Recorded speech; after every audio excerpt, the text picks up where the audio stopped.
বাস্তবতা বলছে কোনো শক্তিশালী রাজনৈতিক সমঝোতা বা ব্যাকগ্রাউন্ড ছাড়া তার সামনে আর অন্য কোনো সুরক্ষার পথ খোলা নেই বললেই চলে। কোনো বড় ধরনের আপোষ বা সমঝোতা ছাড়া এই পরিস্থিতি থেকে বের হওয়া তার জন্য প্রায় অসম্ভব। এই মুহূর্তে টক অব দ্য কান্ট্রি মহামান্য রাষ্ট্রপতি।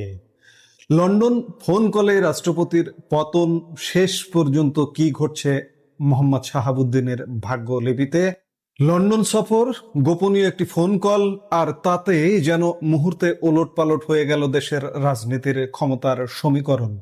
রাষ্ট্রপতি পদ থেকে মোহাম্মদ শাহাবুদ্দিনের বিদায় কি স্রেফ সময়ের ব্যাপার? চিকিৎসা শেষে লন্ডন থেকে দেশে ফিরলেও সেই 10 দিনের সফরের এক গোপন কথোপকথনে কি কাল হলো রাষ্ট্রপতির জন্য? অনেকেরই ধারণা ছিল, এবং আমরাও যেটি জানতাম, যে বিএনপি সরকার হয়তো রাষ্ট্রপতিকে সরিয়ে দেওয়ার কোনো পূর্ব পরিকল্পনা করছিল না। কিন্তু লন্ডনে বসে সাবেক প্রধানমন্ত্রী শেখ হাসিনার সাথে হওয়া সেই গোপন ফোন আলাপ যখন গোয়েন্দাদের হাতে চলে আসে, তখনই পাল্টে যায় পরিস্থিতি। ঢাকার শীর্ষ নীতি নির্ধারকরা তাৎক্ষণিক সিদ্ধান্ত নেন, মোহাম্মদ শাহাবুদ্দিনকে আর বঙ্গভবনে রাখা যাচ্ছে না। এই মুহূর্তের এই বিশেষ বিশ্লেষণে আমরা জানবো সেই লন্ডন ফোন কলে কিভাবে রাষ্ট্রপতির বিদায় ঘণ্টা বাজলো, পদত্যাগের পর তার ও তার পরিবারের ভাগ্যে কি ঘটতে যাচ্ছে, আর একই সাথে একটু জানতে চাইবো যে সাবেক রাষ্ট্রপতি আব্দুল হামিদের সুরক্ষার রহস্যই বা কি। পুরো বিষয়টি গভীরভাবে বুঝতে শেষ পর্যন্ত সঙ্গে থাকুন। দর্শক, মূল ঘটনার সূত্রপাত 2026 সালের মে মাসে। রাষ্ট্রপতি মোহাম্মদ শাহাবুদ্দিন স্বাস্থ্য পরীক্ষা ও চিকিৎসার উদ্দেশ্যে লন্ডন সফর করেন। 2026 সালের 9 মে তিনি লন্ডনের উদ্দেশ্যে ঢাকা ত্যাগ করেন এবং চিকিৎসা শেষে 18 মে দেশে ফিরে আসেন। আপাতত দৃষ্টিতে এটি অত্যন্ত স্বাভাবিক এবং রুটিন একটি চিকিৎসা সফর বলে মনে হয়েছিল। এমনকি নীতি নির্ধারণী পর্যায়েও জানা যায়, বিএনপি সরকারেরও রাষ্ট্রপতি মোহাম্মদ শাহাবুদ্দিনকে পদে বহাল রাখা বা না রাখা নিয়ে তাৎক্ষণিক কোনো চরম সিদ্ধান্ত বা সরানোর পরিকল্পনা ছিল না। রাজনীতিতে এক ধরনের স্থিতি বজায় রাখার চেষ্টায় চলছিল। কিন্তু বিপত্তিটা বাঁধল ঠিক সেই 10 দিনের সফরকালেই। লন্ডনে অবস্থানকালে রাষ্ট্রপতি মোহাম্মদ শাহাবুদ্দিন অত্যন্ত গোপনে ভারতে অবস্থানরত সাবেক প্রধানমন্ত্রী শেখ হাসিনার সাথে একটি দীর্ঘ টেলিফোন কথোপকথনে অংশ নেন। তাদের ধারণা ছিল এই কথোপকথন হয়তো সম্পূর্ণ গোপন থাকবে, কিন্তু তথ্যের নিরাপত্তা কতটা ভঙ্গুর হতে পারে তা হয়তো তাদের ধারণায় ছিল না। খুবই গোপনীয়তার সাথে হওয়া এই কথোপকথনটি শেষ পর্যন্ত চলে আসে দেশের শীর্ষ গোয়েন্দাদের হাতে। আমি আজ সকালে আর এক ভিডিওতে বলেছিলাম যে মাস দেড়েক বিএনপির সাথে রাষ্ট্রপতির সম্পর্ক খারাপ যাচ্ছে। এই ফোন আলাপটা লিক হয়েছে মাস দেড়েক আগে, আর এই ফোন আলাপ লিক হওয়ার পর থেকেই সম্পর্কটা আর স্বাভাবিক নেই। গোয়েন্দা তথ্যের ভিত্তিতে যখন এই টেলিফোন কথোপকথনের রেকর্ড ও বিস্তারিত বিষয়বস্তু ঢাকার শীর্ষ নীতি নির্ধারকদের টেবিলে পৌঁছায়, তখন ঢাকার রাজনৈতিক অঙ্গনে তীব্র তোলপাড় সৃষ্টি হয়। দেশের সর্বোচ্চ সাংবিধানিক পদে বসে সাবেক প্রধানমন্ত্রীর সাথে এ ধরনের গোপন যোগাযোগকে নীতি নির্ধারকরা অত্যন্ত গুরুত্বের সাথে গ্রহণ করেন। তথ্য জানার পর বিন্দুমাত্র বিলম্ব না করে ঢাকার শীর্ষ নীতি নির্ধারকরা তাৎক্ষণিক ও একাট্টা সিদ্ধান্ত নেন, রাষ্ট্রপতি পদে জনাব শাহাবুদ্দিনকে আর কোনোভাবেই বহাল রাখা সম্ভব নয়। সংক্ষেপে বলতে গেলে, লন্ডনে বসে তার নিয়োগদাতা অর্থাৎ সাবেক প্রধানমন্ত্রীর সাথে টেলিফোনে যোগাযোগ করাটাই রাষ্ট্রপতি মোহাম্মদ শাহাবুদ্দিনের জন্য চূড়ান্ত কাল হয়ে দাঁড়ালো। এই একটি ফোন কলে তার রাষ্ট্রপতির পদে থাকার সমস্ত সম্ভাবনার ইতি ঘটালো। এখন সবচেয়ে বড় প্রশ্ন হলো, পদত্যাগের পর সাবেক হতে যাওয়া এই রাষ্ট্রপতির ভবিষ্যৎ কি? তার সাথে আসলে কি ঘটতে যাচ্ছে?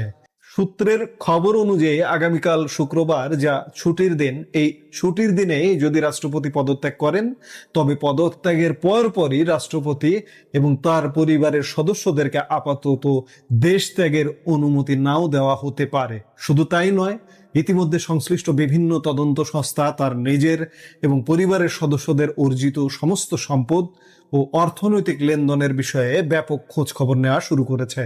ভারতে অবস্থানরত সাবেক প্রধানমন্ত্রীর সাথে তাদের আর কি কি যোগাযোগ হয়েছে বা হচ্ছিল, সেই বিষয়গুলো গভীরভাবে খতিয়ে দেখা হচ্ছে। বর্তমান রাজনৈতিক বন্দোবস্তে একটি বিশেষ ট্যাগ তো অত্যন্ত সহজলভ্য। ফ্যাসিস্টের দোসর বানিয়ে যদি তাকেও জেলে পুরে দেওয়া হয়, তবে হয়তো অবাক হওয়ার কিছুই থাকবে না। আইন ও রাজনীতি এখন কোন দিকে মন নেয় তা দেখতে মুখিয়ে আছে পুরো দেশ। এখানেই একটি চমৎকার বৈপরীত্য দৃশ্যমান হয়ে ওঠে। দেশের আরো একজন সাবেক রাষ্ট্রপতি মোহাম্মদ আব্দুল হামিদ কিন্তু এখনো বাংলাদেশেই বহাল তবিয়তে আছেন। তাহলে প্রশ্ন ওঠে, আব্দুল হামিদ কিভাবে নিরাপদে আছেন, যেখানে মোহাম্মদ শাহাবুদ্দিনের জন্য দিন দিন চাপ বাড়ছে?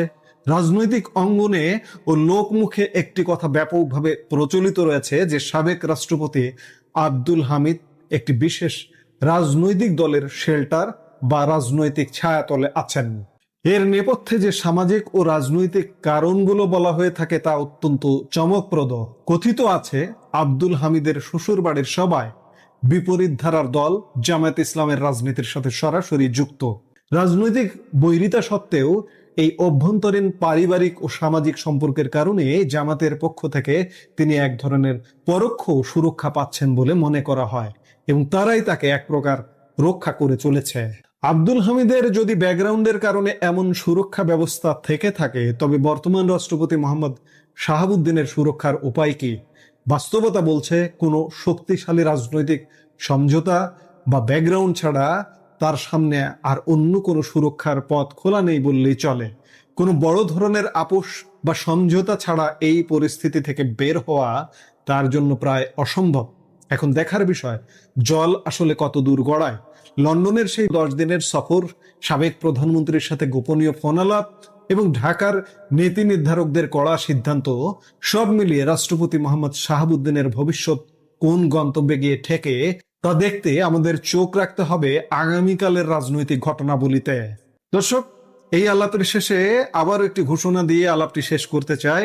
আজ রাত 10টা 30 এই বিষয়ে রাষ্ট্রপতির পদত্যাগ, রাষ্ট্রপতির পূর্বাপর অবস্থা নিয়ে আমরা একটি টক শো করব, অন্তরালের আলাপ। আর এই টক শোতে আমাদের সাথে অতিথি হিসেবে উপস্থিত থাকবেন ব্লিটসের সম্পাদক সালাউদ্দিন শোয়েব চৌধুরী। আশা করছি আপনারা সেই টক শোতেও যুক্ত হবেন। সে পর্যন্ত বিদায় নিতে চাইছি। দেখা হবে নিশ্চয়ই রাত 10টা 30 সরাসরি সম্প্রচারিত টক শোতে।